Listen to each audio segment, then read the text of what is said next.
Welcome to part 2 of Minesweeper.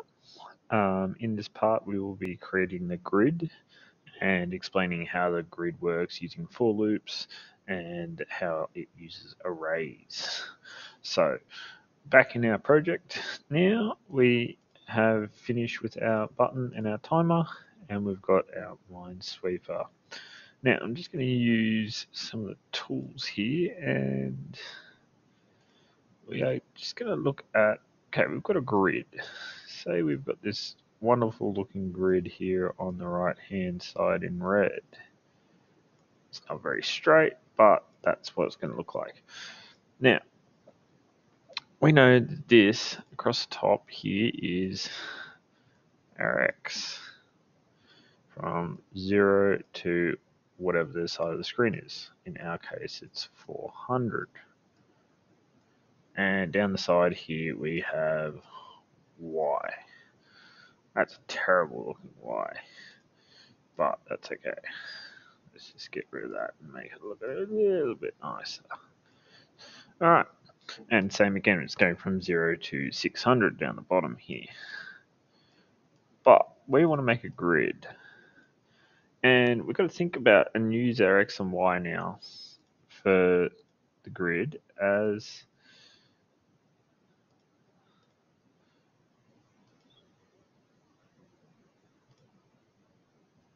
we need to think about where our boxes are and the order we put our boxes in. So the first thing we need to do right at the top here is after our let is mouse clicked, we're going to put a let grid. We're just not going to initialize it to anything at the moment. Now our grid's going to have an array. The first array we look at is the rows because we want them going across the screen. So want a row, and then we want another row and we want another row. That's our array. That's our first array. Our second array is saying this row contains boxes. How many boxes do we want it to contain? All right, and I just did something there. Oh, I somehow deleted one of my lines. That was very impressive. Okay, nice and straight. But so we want to represent these boxes. So first thing we need to do is we need to get an array of the number of rows we want. We haven't actually selected how many rows we want. All right, so let's go let grid size equal to, let's make it equal to 10. So we have 10 by 10. It's going to be 10 by 10, which makes 100. Or in this case, tiles, because I'm going to be calling them tiles from now on. Because in Minesweeper, you click on a tile, it reveals itself.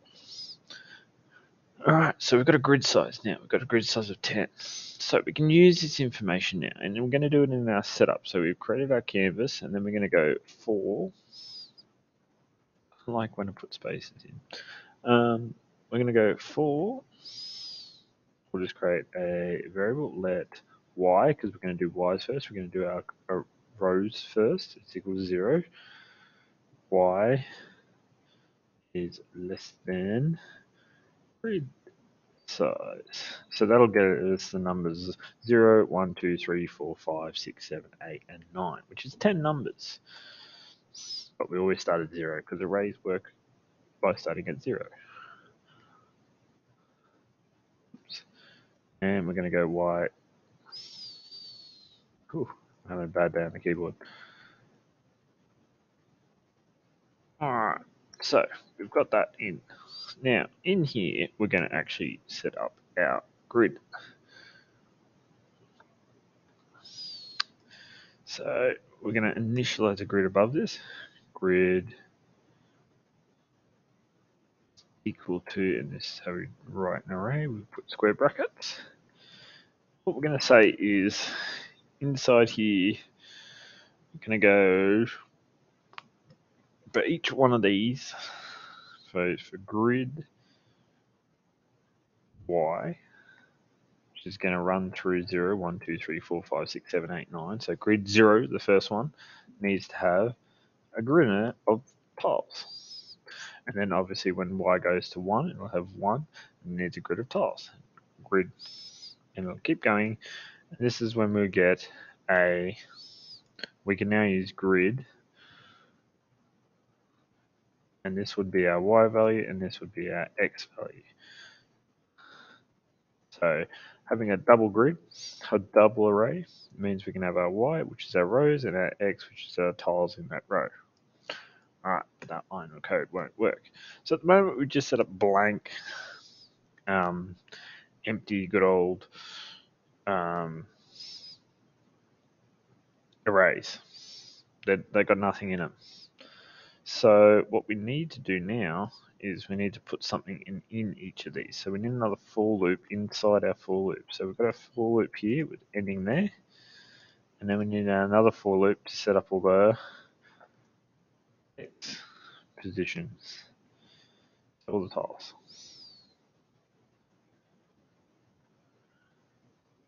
We're using grid size again so that we get 10. 10 grid size is equal to 10, so we get 0 to 9, which is 10 numbers. And we put our brackets in again. Right, we can knit it all up. It likes to put it up there. I don't necessarily like it having it up there, but that's okay. And then we can go grid y, grid x equal to, I'm just going to make them all ones. I'm just going to make them a number. It doesn't really matter at this stage. That's where we're going to be putting in our tile class, but that's what we're going to be doing next. So that's how we set up our grid. We have our grid initialized. We set up our rows. In each of our rows, we put an array. Then we set up our tiles inside each row, going across the screen. And that's what we do. And I've set them to 1, but we'll change that later on in the code. This code should run at the moment. It won't do anything. Oh, we got an error. Let's have a look. Grid size. Oh, I've done something wrong. I've made a spelling mistake. I've used capital S on there, and I didn't use it there. Or there. Oh, no, just there. Just missed one. There we go. Make a spelling mistake, make a grammar mistake. It will tell you. Now, that sets up a grid. That sets up the grid. All that code there sets up the grid. Now, if you come down here to draw, after the background, we needed some way of displaying the grid. Now, this is not going to work too well yet because our grid is literally just full of ones. It doesn't actually help us at the moment, but I'm just going to write a little bit of code so that we have it there ready to go when we need to run through all of our grid. And it's actually very similar to what we wrote just at the top, just without initializing the grid. So we still have our let y equal to 0, y is less than grid, capital S on the grid size, y plus. Okay. And then we put inside of that, we go for let y equal to 0, y is less than grid size x. Oh, no y there, not y there. It's an x there. Check that. Make sure you've got x's across the bottom row. And boom. So when we actually want to render this, we'll be doing it down here. Now, we've got nothing to render at the moment because they're all just ones. We don't have a tile set up yet. So that's going to be what the next video is about. We're going to do a couple more things in here. So we're going to do a couple more things. Up here before background, we're going to put some text in. So we're going to go, let's use our text size. Because you should always put the size of the text you want. I'm going to make it 30 because it's a title, so it's nice and big. We're going to go text line. We're going to make that, we're going to make that center, make sure those are capitalized. And we're going to change the color of it. No, we'll leave the color alone. So we'll just go text. All right. Minesweeper.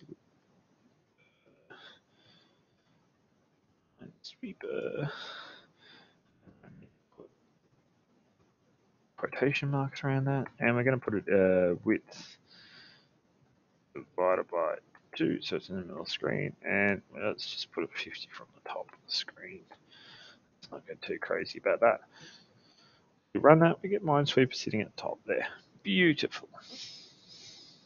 Now, the other thing I'm going to do is I'm going to make a box for our grid. And now, we set up our canvas size as 400 across by 600 down. To make a perfect square, you only need 400 by 400. Why did I create an extra 200? That's to leave space for our title, our button to say restart, and a timer and a score. So we're going to put a little box in here. Rectangle. And we're going to make it x is going to be 0, y is going to be 200, so it's going to start halfway at that 200 from the top.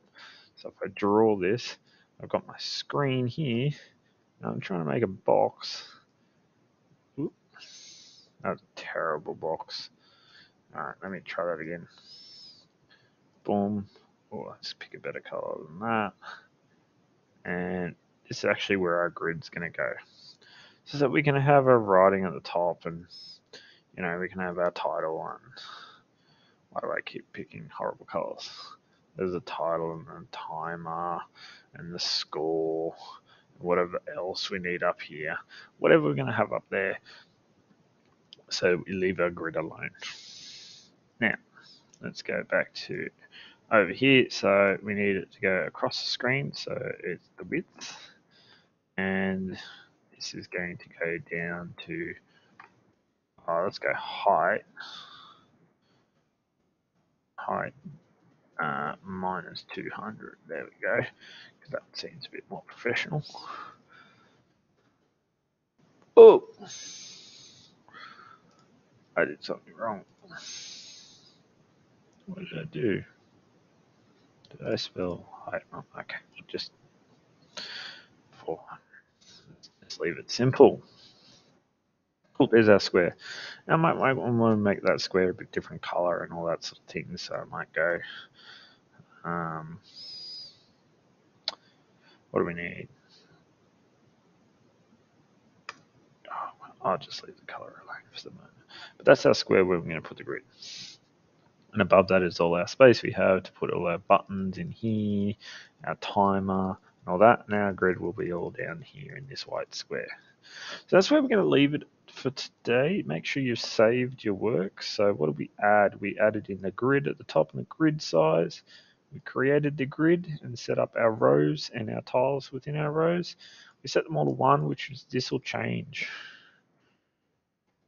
to tiles. Yeah, we'll change that to tiles in the next one. We just set up a nice and simple title for our game. We put a rectangle in there just to show where our grid needs to go.